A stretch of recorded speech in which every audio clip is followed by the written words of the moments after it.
जय हिंद, जोहार। जेएसएससी परीक्षा देने वाले छात्रों और बैंकिंग की परीक्षा देने वाले छात्रों के लिए एक बहुत ही महत्वपूर्ण विषय है भारतीय अर्थव्यवस्था, जिसमें कुछ महत्वपूर्ण जो है टॉपिक है जिसको कि मैं संक्षिप्त में चर्चा कर रहा हूं।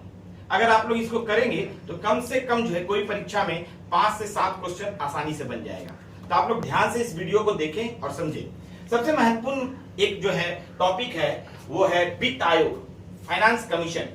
फाइनेंस कमीशन जो है अनुच्छेद 280 में है और इसका जो है 5 वर्ष के लिए इसकी नियुक्ति होती है। इसका काम है केंद्र और राज्य के बीच जो है राजस्व का बंटवारा करना, और जो है इसकी जो नियुक्ति है राष्ट्रपति करता है। और जो 15वां जो वित्त आयोग जो है अभी बना है वो 2020 से 2025 के लिए रिकमेंडेशन सिफारिश करेगा। इस सिफारिश को राष्ट्रपति जो है सदन में रखवाएगा और फिर वो पास होगा। इसके अध्यक्ष जो है एनके सिंह है, जो कि 2017 में नियुक्त हुए थे। तो 15वां वित्त आयोग जो है 2020 से 25 का सिफारिश कर रहा है। 14वां वित्त आयोग वाई रेड्डी थे उनके अध्यक्ष। 13वां वित्त आयोग विजय केलकर जी थे उनके अध्यक्ष। और पहले वित्त आयोग 1951 बना था, उसके अध्यक्ष थे केसी नियोगी। तो केसी नियोगी जी पहले वित्त आयोग के अध्यक्ष थे। इससे आपको कभी वित्त आयोग का क्वेश्चन आएगा तो बन जाएगा। इसके बाद एक राज्य वित्त आयोग है, स्टेट फाइनेंस कमीशन। ये अनुच्छेद 243 से नियुक्त होते हैं और इसका जो है राज्य और पंचायत के बीच जो है राजस्व का बंटवारा किया जाता है। तो ये वित्त आयोग से संबंधित मैंने प्रश्न को बताया। दूसरा महत्वपूर्ण प्रश्न है नाबार्ड। नाबार्ड का जो गठन है 12 जुलाई 1982 को हुआ, 1982 को। इसका फुल फॉर्म है national bank for agriculture and rural development. यानी इसका मतलब है कि ये कृषि और ग्रामीण अधोसंरचना के क्षेत्र में पूंजी की उपलब्धता कराएगा, पूंजी की आवश्यकता को पूर्ण करेगा ऋण देकर। तो ये नाबार्ड जो है एग्रीकल्चर और रूरल डेवलपमेंट से संबंधित है, जिसका गठन जो है 12 जुलाई 1982 को हुआ। इससे भी प्रश्न रहता है। उसके बाद है एक्सिम बैंक। एक्सिम बैंक का फुल फॉर्म है export import bank of India. इसका गठन जो है 1 जनवरी 1982 को हुआ। ये जो है आयात और निर्यात, एक्सपोर्ट और इंपोर्ट के लिए जो है वित्तीय सहायता उपलब्ध कराता है। एक्सपोर्ट और इंपोर्ट के लिए वित्तीय सहायता उपलब्ध कराता है। तीसरा सबसे महत्वपूर्ण, चौथा महत्वपूर्ण चीज है national housing bank of India, NHB. ये जो है पहले भारतीय रिजर्व बैंक ऑफ इंडिया का जो है सहायक संस्था था और इसका गठन जो है जुलाई 1988 में 88 में किया गया। ये देश में जो है आवास के लिए, हाउसिंग के लिए वित्त को उपलब्ध कराता है। इसके बाद सबसे महत्वपूर्ण है आईडीबीआई। इसका गठन जुलाई 1964 में हुआ, 1964 में। इसका फुल फॉर्म है industrial development bank for India.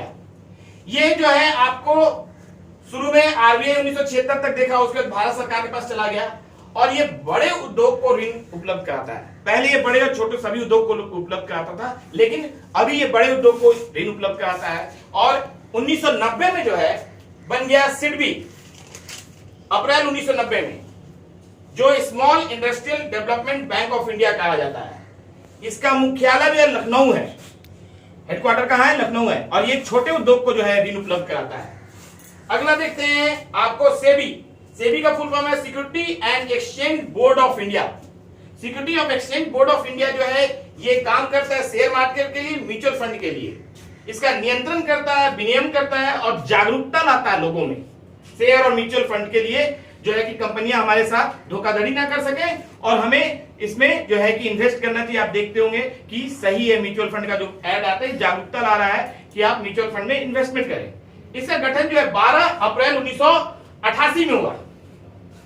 लेकिन सेबी को जो है वैधानिकता जो है कानूनी दर्जा की ये आपको जुर्माना लगा सके, इसका जो है दिया गया 30 जनवरी 1992 को।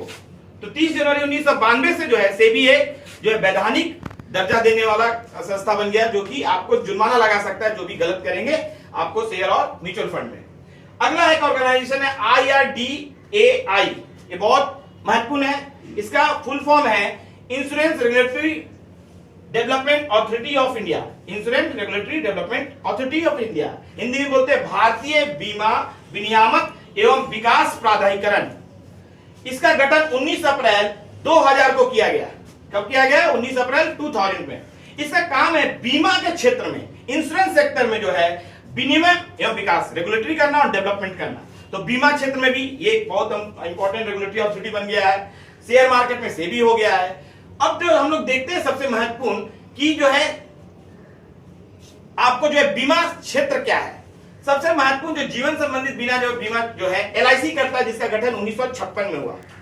उसके बाद देखा गया कि अन्य सब बीमा किसके के द्वारा किया जाएगा, तो GIC general insurance of corporation बनाया गया है।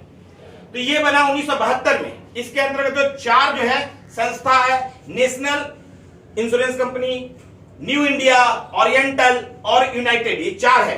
नेशनल, न्यू इंडिया, ओरिएंटल और यूनाइटेड, चारों को याद रखिएगा आप लोग। इसके बाद हम लोग देख रहे हैं 2000 ईस्वी में RN मल्होत्रा समिति का रिकमेंडेशन से जो है आपको बीमा क्षेत्र में निजी निवेश को प्रोत्साहित किया गया और बीमा को 3 क्षेत्रों में विभाजित कर दिया। जीवन बीमा, लाइफ इंश्योरेंस, सामान्य बीमा, जनरल इंश्योरेंस और स्वास्थ्य बीमा, हेल्थ इंश्योरेंस। तो ये हम लोग बीमा देख रहे हैं। इसके बाद एक महत्वपूर्ण चीज देख रहे हैं, क्षेत्रीय ग्रामीण बैंक, रूरल डेवलपमेंट बैंक।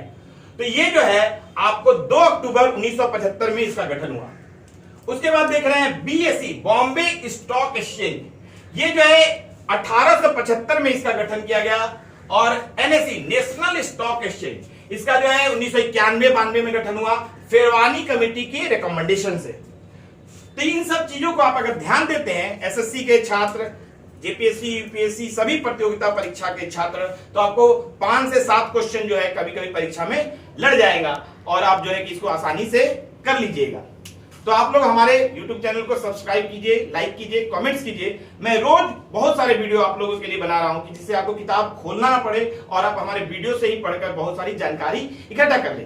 कम समय में बना रहा हूं कि जो आपके पास जो है ज्यादा समय जो है कि वीडियो देखने का नहीं होता है, इसलिए आप कम समय में बहुत सारी जानकारी लें और आप देखिएगा कि 2-3 महीना में मैं सारे टॉपिक को कवर कर दूंगा, जिससे कि आप IAS आसानी से बन सकते हैं, बैंक में आसानी से जा सकते हैं, आप JSSC निकाल सकते हैं, BSSC निकाल सकते हैं, हर प्रतियोगिता परीक्षा का रेलवे का निकाल सकते हैं। तो आप 2-3 महीना में देखिएगा सारे टॉपिक को मैं history, geography, polity, economics, current affairs, environment सबको कवर कर दूंगा। तो आप लोगों का बहुत बहुत धन्यवाद जो आप लोग हम लोग को लगातार सहयोग कर रहे हैं, हम लोग को प्रोत्साहित कर रहे हैं। आप लोगों का बहुत बहुत धन्यवाद।